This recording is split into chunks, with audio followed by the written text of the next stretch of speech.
केला बेचने वाली चुड़ैल।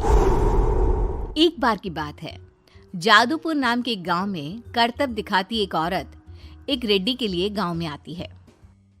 आइए आइए मेहरबान कदरदान, खाइए रोहड़ा के ताजे ताजे केले। कभी खाए नहीं होंगे ऐसे केले, पीले पीले केले खाइए।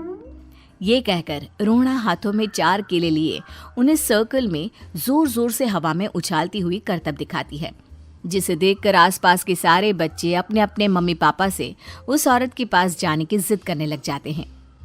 पापा, ऐसा तो सर्कस में बॉल से होता है ना, ये आंटी तो केले से कर रही है। चलिए ना पापा, देखते हैं। रोहड़ा एक पतली सी तार पर चलती हुई केलों से करतब दिखाती है। आते जाते सभी लोग बाहर रुककर उसके करतब देखते हैं और वाह वाही करते नहीं थकते। जैसे ही एक आदमी पास आकर उसे पैसे देने लग जाता है, तब वो कहती है, अरे नहीं नहीं साहब, मैं करतब तो बच्चों के मन को बहलाने के लिए करती हूँ। धंधा तो मेरा केले का है। पीछे देखो मेरी रिड्डी, जो भी मेरे केले खाएगा मेरी तरह चुस्त दुरुस्त और तंदुरुस्त हो जाएगा। पता चलता है क्या कि मेरी उम्र 55 की है। अरे पर ऐसे ठंड के मौसम में कोई केला क्यों खाएगा? ये ऐसे वैसे केले नहीं है साहब, ये शरीर में गर्मी देते हैं। ठंड को दूर भगाए जो भी रोहिणा के केले खाए। पापा, अगर मुझे केले नहीं मिले तो मैं घर नहीं जाऊंगी। तभी उसके पापा कहते हैं कि बेटा, केले ठंड में कभी गर्मी नहीं देते। ये सब कहने की बातें हैं, सामान बेचने का तरीका है इनका। पर पिंकी नहीं मानती।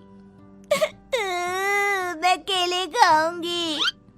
पिंकी की जिद के आगे नत्थू हार जाता है और उसे केले खरीद कर दे देता है। पिंकी खुश होकर केले घर ले आकर खाती है। अब मैं भी करतब करूंगी, कितना मजा आएगा। जादुई केले। पिंकी पहला केला खत्म भी नहीं करती कि वो बेहोश हो जाती है। दूसरे केले से एक काला धुआं आता है और रोहड़ा चुड़ैल बनकर बाहर निकल आती है। मेरे भूतिया केले बच्चे न खाए, ऐसा हो ही नहीं सकता। जादूपुर वालों, कब तक बचोगे? आ गई हूं मैं रोहड़ा, जिसका कोई नहीं कर सकता सामना। रोहड़ा पिंकी को गोद में उठाकर काले धुएं में कहीं गायब हो जाती है। शाम के वक्त नत्थू घर लौटता है और पिंकी को घर में ना पाकर उसकी माँ से कहता है, माँ पिंकी कहाँ है? अरे बेटा, उसे तो तू सुबह करतब दिखाने ले गया था ना, फिर कहाँ वापस आए तुम दोनों? मुझे लगा तू उसे अपने साथ मंडी ले गया होगा। हे भगवान, मेरी बच्ची कहाँ गई? मैं उसे घर ही तो छोड़कर गया था माँ। नत्थू गांव के घर कोने में अपनी बेटी को ढूंढता है, पर उसे वो कहीं नहीं मिलती। परेशान होकर आखिर रो रो कर नत्थू हिम्मत हार कर घर लौट आता है। अगली सुबह रोहड़ा फिर से करतब दिखाने आती है और इस बार पिंकी की तरह रोनी केले खरीद लेता है। 50 रुपए दिए थे पापा ने, सारे पैसों की मैंने केले खरीद लिए हैं। अब मैं भी आंटी की तरह ही करतबबाज बन जाऊंगा। यही सोचते हुए रोनी केले खाता है और पहला अकेला केला आधा खत्म भी नहीं करता कि चुड़ैल उसके सामने आ जाती है। मेरे साथ चलने का समय आ गया है रोनी। ये तो बस शुरुआत है। अब इस गांव के सारे बच्चे धीरे धीरे मेरे कब्जे में होंगे, एक बच्चा भी नहीं बचेगा। ये कहकर रोनी को गोद में लेकर काले धुएं में अदृश्य हो जाती है। इसके बाद हर रोज गांव में से कोई ना कोई बच्चा गायब होता, पर ऐसा क्यों हो रहा है किसी को भी समझ में नहीं आ पा रहा था। रोज की तरह अपनी बेटी पिंकी की तलाश में नत्थू गांव के एक तालाब के पास बैठा रो रहा था। कहाँ गई मेरी पिंकी? शकुंतला के जाने के बाद एक वही तो मेरा सहारा थी। अरे उसकी आत्मा कोस रही होगी मुझे कि मैं अपनी बच्ची को संभाल भी नहीं पाया। नत्थू ये कहता हुआ रो ही रहा था कि तभी तालाब में से उसे शकुंतला की आवाज सुनाई देती है। कहाँ थी तुम शकुंतला? हमारी बच्ची और सारे गायब हुए बच्चे रोहड़ा के कब्जे में हैं। वो बच्चों को जो केले देती है उससे बच्चे बेहोश हो जाते हैं और उसके कब्जे में आ जाते हैं और वो उन्हें ले जाकर काली दुनिया में ले जाती है। पर वो ऐसा क्यों कर रही है? ये मैं नहीं जानती, पर उस दुनिया का रास्ता मैं आपको बता सकती हूँ।